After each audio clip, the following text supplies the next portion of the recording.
everyone, I'm Rebecca and welcome back to my sewing room.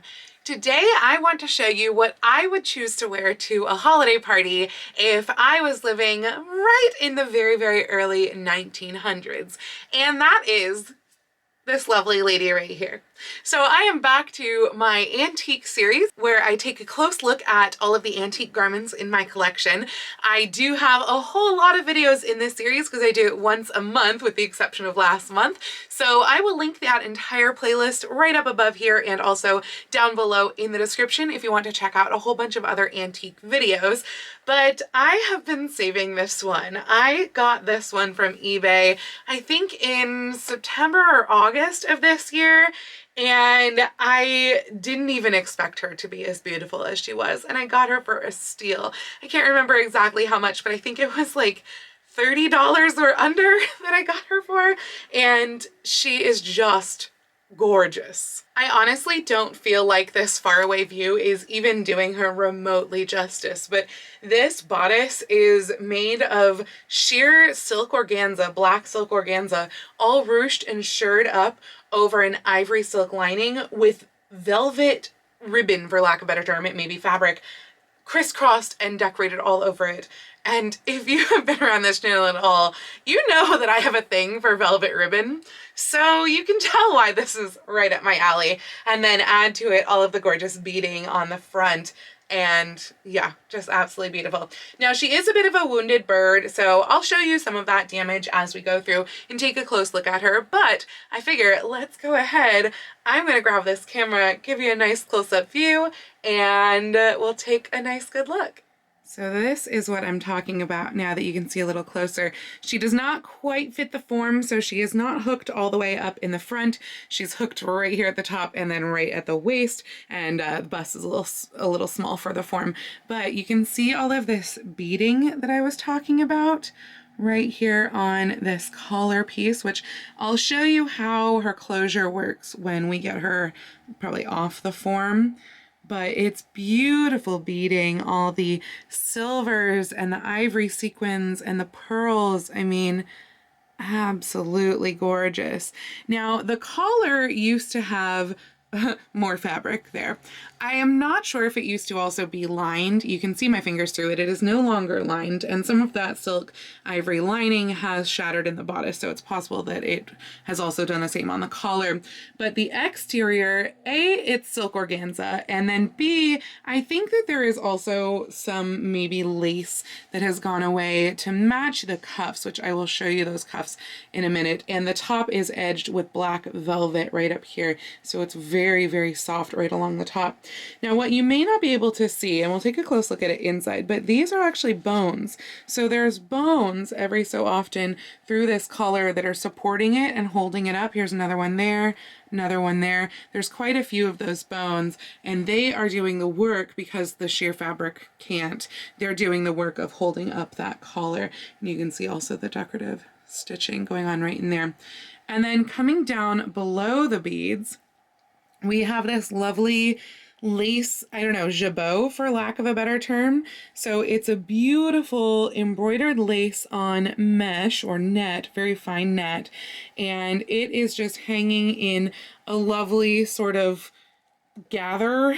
I'm not exactly sure what you would call this, but basically it's stitched on actually over here, and it's just being able to hang really lovely there.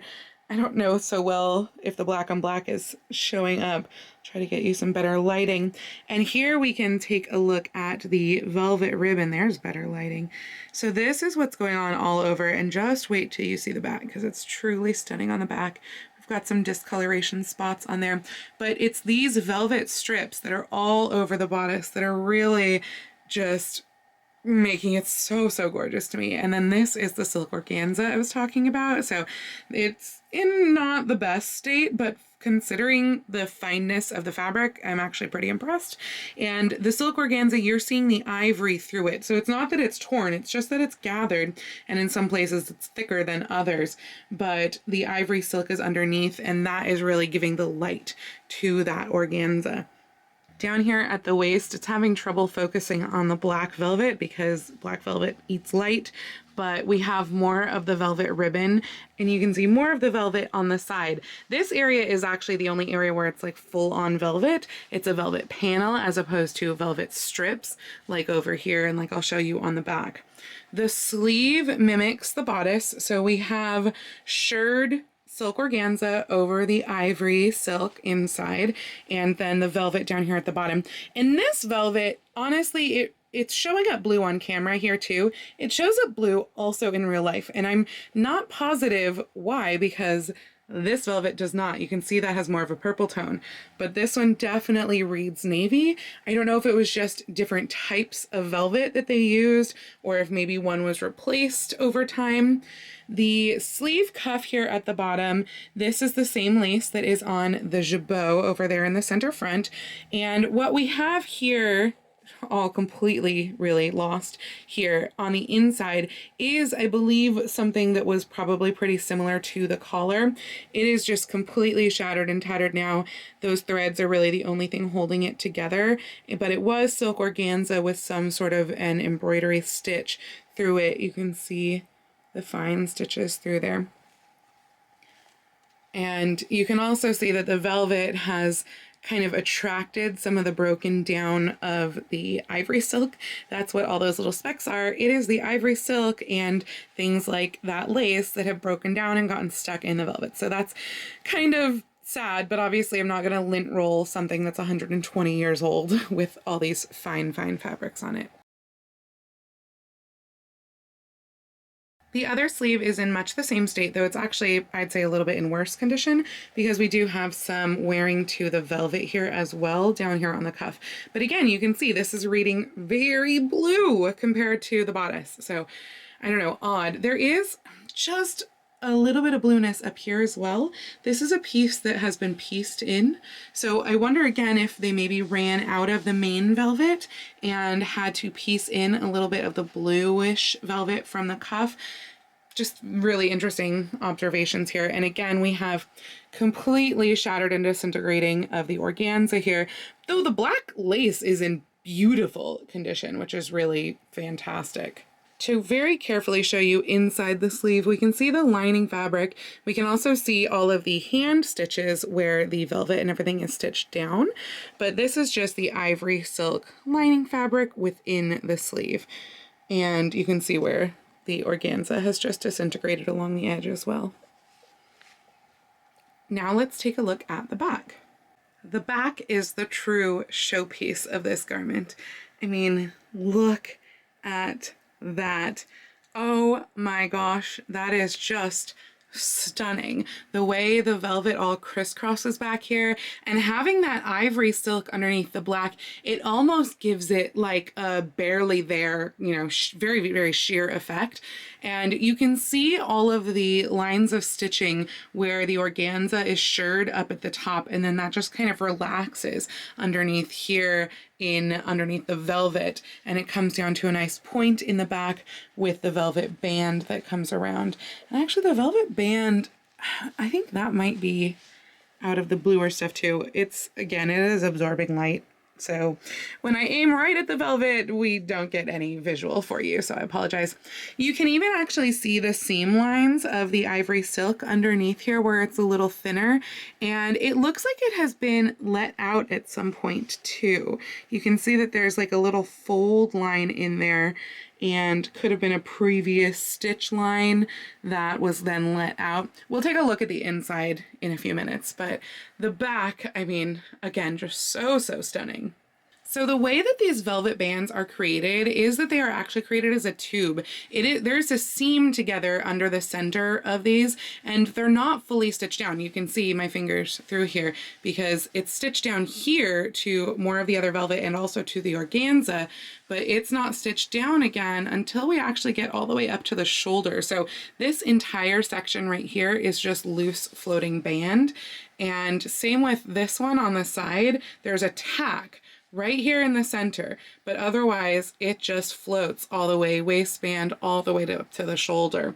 These ones here in the middle are floating here, and then they're sewn together here and also tacked down to the bodice underneath. And again, these were all tacked in here as well. So it is keeping that structure really, really nicely, but still doing it kind of in a barely there method. You can also see that the collar wraps around from the front and actually closes in the center back. This neck is too large for it to get around, so it's not quite closing, but it would be closing with some hooks, and I believe they're thread bars. Yes, we can see one of the thread bars right there. The others may have disappeared with time, but we can see one of the thread bars right there in the back, and then there's the 3 hooks on here. There's an additional hook right here on the shoulder, which actually corresponds with a metal bar right there. That is about it from me on the back. So let's take a look at the interior now so that we can really see how this is made. So to begin with, let's look at how she opens and closes. I have her pinned to the form right here. But then this collar comes around here, and then we have hooks right here at the neck, which I will not be able to undo with one hand.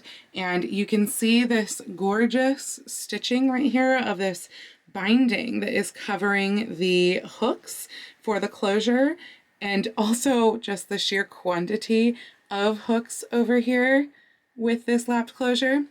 And more hooks, because we have hooks over here.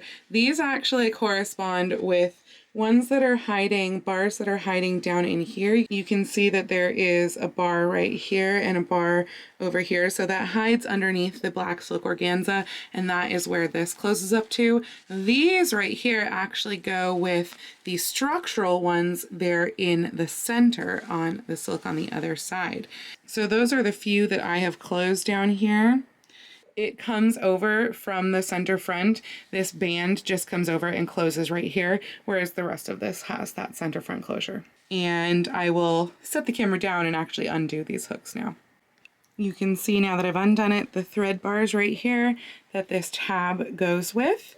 And then over here we get really weirdly not quite every other hooks and eyes. So a lot of bodices of this era, they do every other hook and eye with the center front closure. This one has like eye, hook, eye, hook, eye, hook, eye. Yeah, so it's a little weird, but that was apparently how they decided to do it. So now we have it opened up, and you can see just like all of the work, all of the hand work that is going on under here. Look at all of those hand stitches where all of the beading is on the front. It's pretty incredible. Let's lay her flat on the table now so that we can really take a look at her insides. So first, something that I didn't notice until now is that the ivory silk here, underneath the black organza, there is a layer of ivory organza right in here too. I don't even know why they did that other than to maybe make this look even more sheer and floaty underneath the black, because all of that is covered up by the black organza. So very interesting. But then we have the ivory silk that is the interior, and you can see this is actually like a, I want to say manufactured, but it is a labeled garment. I did look up Warner from Binghamton, New York, and I couldn't really find anything about it. So if you know of anything about Warner from Binghamton, New York, please do let me know. I would love to learn more. And the other labeled thing in here are these dress guards, the armpit guards.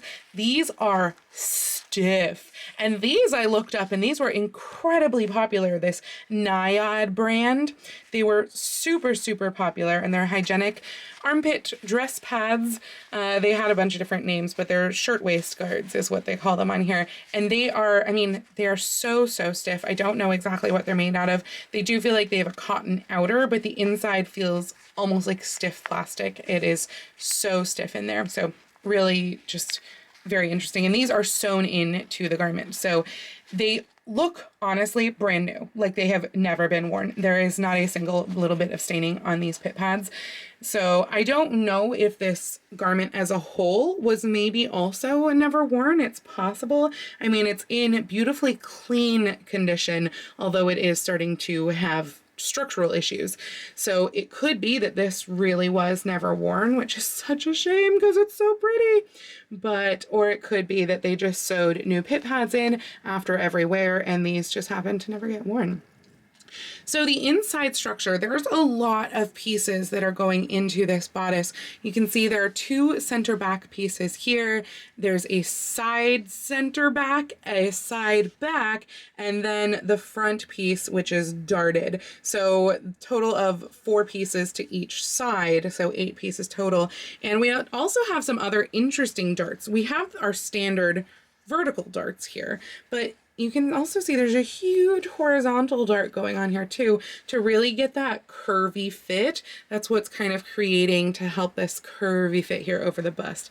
So it's something that I've been tempted to do before, but unless you do have a sheer outer layer, it's going to be pretty obvious if you take a really big horizontal dart right at your bust. These are all also kind of like commercial grade boning channels here, like the way that these bones are done where the boning is actually sewn through the center. So all these are quite secure. You can see kind of what the top looks like where it's just folded over as a tab, but the bone itself within the channel, again, it has those long running stitches through the casing. So really holding it in place right there. And really the coming away from the bodice, that's deliberate. All of these are done like that. That's, I believe, what you call springing your boning, where you don't actually sew it at the top. I was trying to figure out exactly how it's sewn to the bodice otherwise, but honestly, I can't tell. It's in the middle of the bones, but I can't tell exactly how it's sewn in.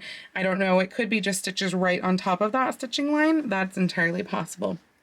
And then we have this waist stay. All of the seams are bound with very narrow ivory silk, also by hand. And you can see that binding on this side as well. So it is a separate piece of binding that has gone over each of these seams. And then down here at the bottom, I don't know if this is really going to show up, but we actually are bound with black silk, and then the velvet is applied on the outside of that. So there are 2 pieces here. I'm hoping the sheen can show you, because again, that black is just absorbing all of the light, but there is the silk here that it's the actual binding, and then the black velvet, it's coming down to a lower point down all the way down here. Our waist stay is held in place by some really large stitches on these 4 bones back here, and then it's not connected anywhere else. So you might have seen when I was first showing it to you on the dress form, I had not done the waist tape, so it was just hanging down, but it is a really high quality, like, I guess this is like a twilled ribbon. I'm not really sure. It's just like a satin twill. It's very sleek, very smooth, and it has a very large hook and large eye on this end, so that is really what takes the strain off the waist. That's what waist stay is for. It helps the bodice stay in place and takes any strain off the closures on the front of the waist. But of course we also have so many closures here, having the interior center front and then the exterior closures, that I think it can handle a lot as well. The neck up here is bound with possibly the same binding as the seam allowances, though this one is a little bit wider, but it's still the ivory silk. And then the collar is applied to the outside of that. And really looking at the inside of the collar, I don't think that there was ever the actual like ivory silk like this on the inside. I think it was just the silk organza, but you can see this is the ivory silk organza, the same stuff that has both disintegrated off the sleeve cuffs and also probably that is in the interior in here between the ivory silk and the black organza. You also can get a really good look at those collar stays here. It's not a very tall collar. We've come down a little bit at this era, but it's probably about 1.25 inches, maybe even 1.5 inches tall. From over here, I think you can get a better view of that silk organza. You can see that is the silk organza right here on the bodice, and then it's got the ivory silk underneath. And this silk, it's maybe a little heavier than China silk, but it's definitely a lot lighter than taffeta. So I don't know what exactly this would be, but it's very much a lining weight. If you think of modern linings, it's very much a lining weight, but it is for sure silk, obviously. Here we can also get a decent view of the inside of the velvet strip. So these do have little hand stitches going all the way down where the centers are joined together. They're not nearly as densely stitched down as the one on this center front tab, which is not going to show you any of the detail in this lighting. There we go.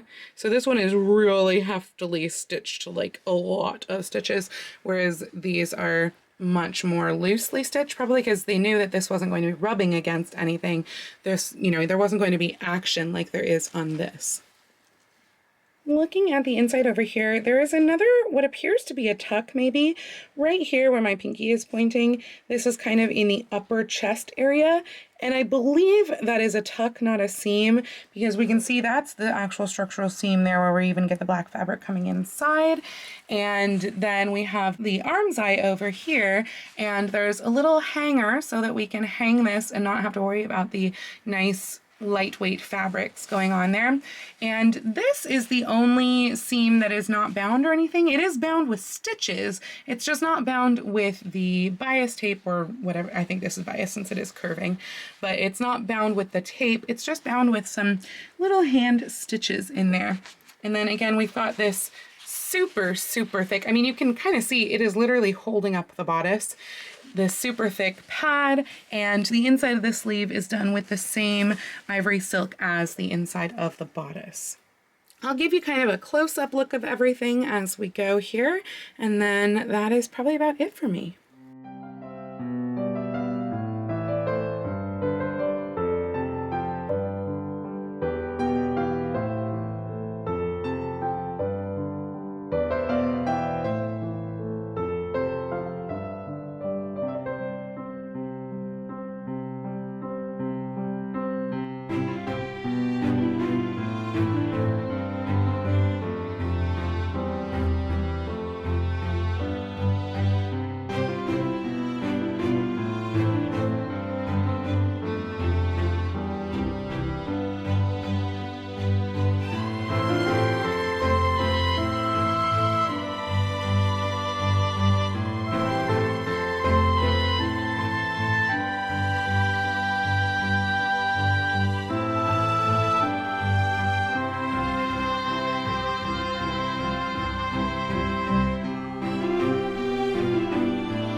Likewise, a really close look at the exterior, which is going to again absorb all the light.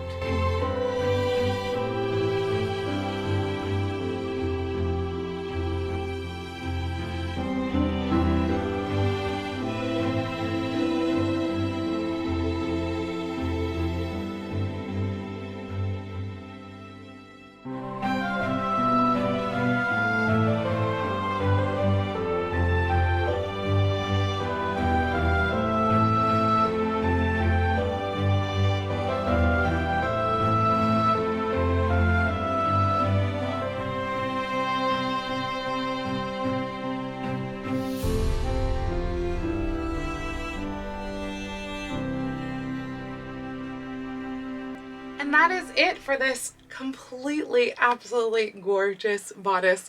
I am so pleased to have this item in my collection, and I would 100% wear this to a holiday party if I was living in the early 1900s, because wow, I mean, can you just imagine walking into the room like that? I just wish I could see the skirt that went with this as well. It must have been stunning.